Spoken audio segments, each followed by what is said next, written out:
Ang tawag dito daw ay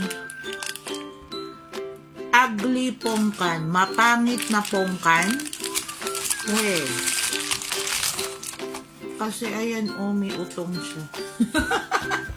Paano naging ugly yan? Kasi kulukulubot. Buksan na natin.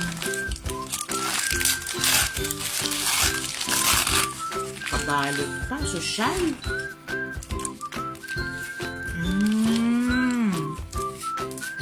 Ay, ang bilis buksan. Tapos, ang laki. Ay, ang hassle-free. Ba't naman ugly ang tawag sa'yo?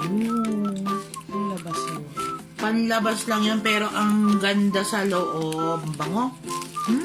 Amoy nyo? Bango kaya? Ang laki,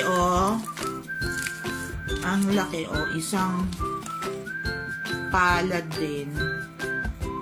Haba, isang daliri din yung laki, Yummy! Wala. Tikman na natin!